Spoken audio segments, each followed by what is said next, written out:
The centre I worked at for the past 21 years is in Clendon, which was a newly developing area then, and many families owned their own small homes. It was their starter home.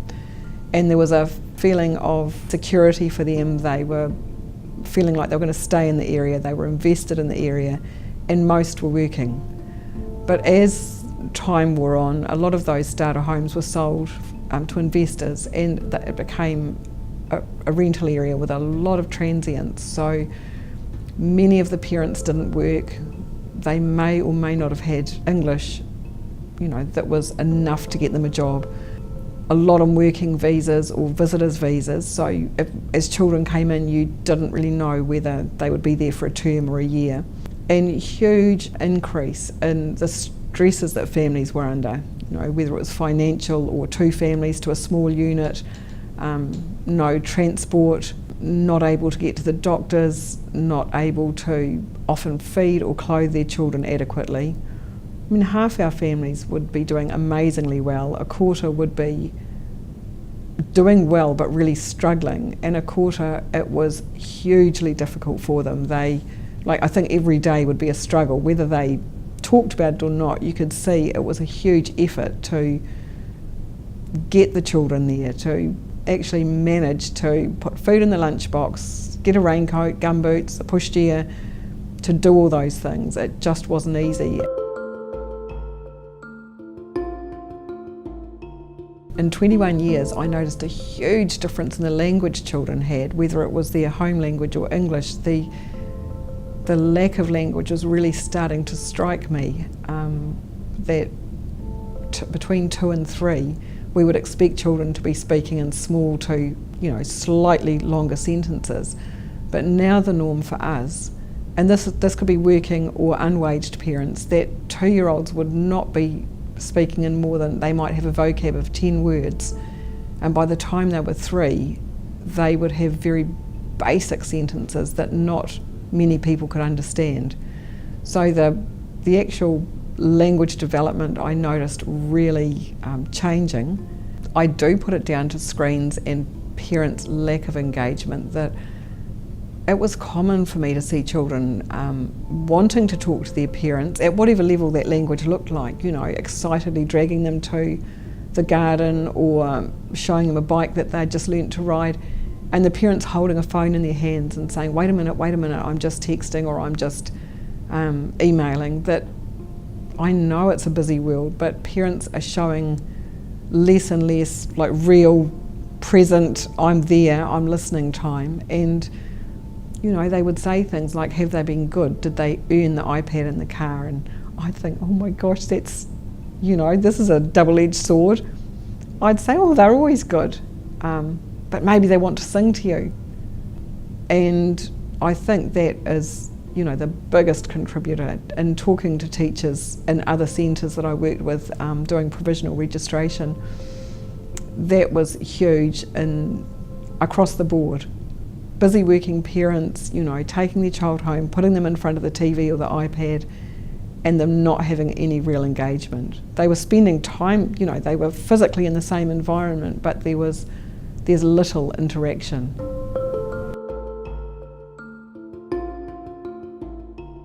In the first 10 years, we would have had 1 to 2 children over that time that were assessed with special needs. And in the last 5 years, it was common for us to have 5 to 6 children out of 24 diagnosed with special needs and receiving help. So I was told that was the area I worked in by other professionals.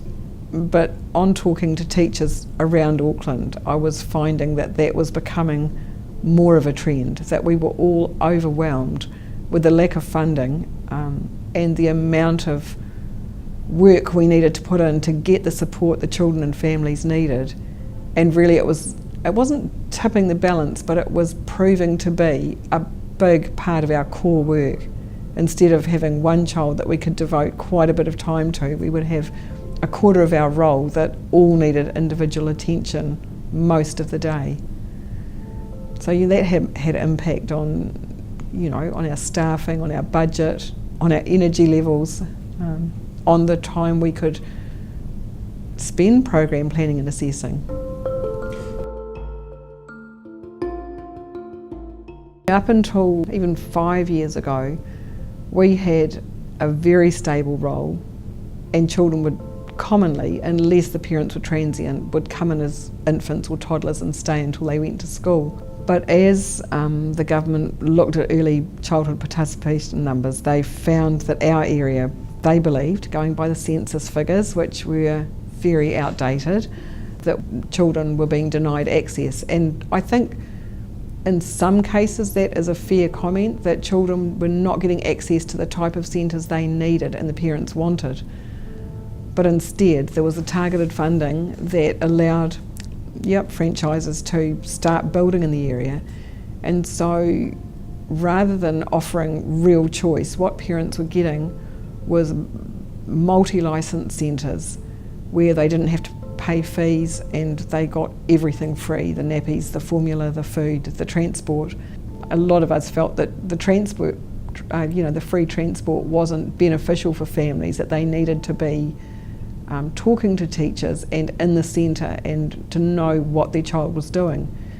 So we could see that it was helpful for parents, but we struggled with what that meant for the children. Formerly, before that, we had good networks in the area, and we would recommend each other if we felt that the Samoan language nest would suit their needs better, or the kohanga around the corner, or a kindergarten because they didn't need long hours. We would all hand out pamphlets or take them by the hand and point the centre out around the corner. So there was quite a strong feeling in the area that even though we sometimes struggled budget-wise, that we were all there for the children, and we would, share PD, we would share resources, and that's continued. But there's been an increasing feel of we need to market ourselves, we need to fill our roles, because we can't actually sustain what's happening. We can't run centres effectively if the roles aren't relatively full, especially if you're working with contracts that pay your teachers fairly and you've got permanent workers. You can't lay people off, you can't suggest they go home as private centres do. No, they don't suggest it, they move them around and they tell them that they can go home at lunchtime and don't pay them. But the centres that pay fairly and have good employment practices need children in the centre.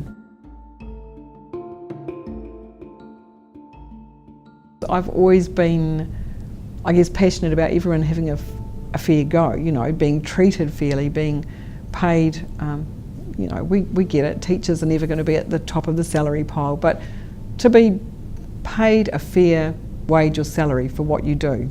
In those days, I think we were called early childhood workers, and some were teachers, were paid a very basic rate, and often no non-contact, not the provisions that other teachers had in different settings.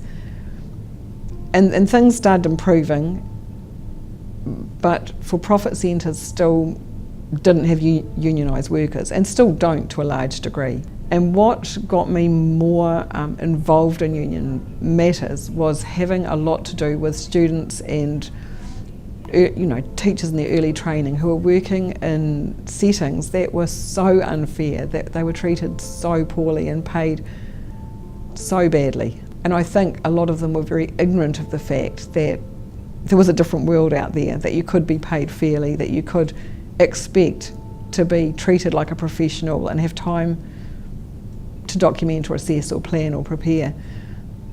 And as I started talking to those teachers and realising how in the dark they were, it became a bit of a passion of mine to explain to them that there was a different world out there and that they could empower themselves by joining the union or looking around and looking at different settings and finding something that suited their teaching philosophy better, rather than seeing it as, I've got a job, I just need to stay here. This is a secure job.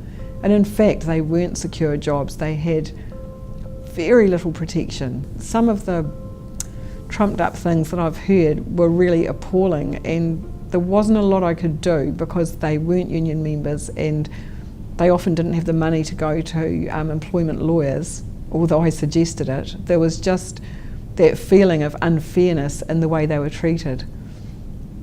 And that led me to be involved in the projects that NZEI were promoting, that was to try and have a broader membership and a lot more knowledge about fair employment.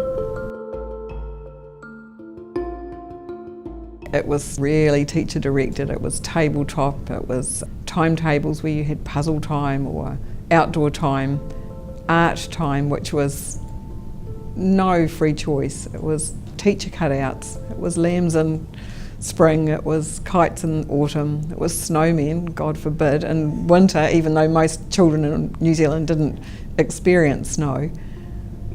It was very much an adult interpretation of what they believed children should be exposed to.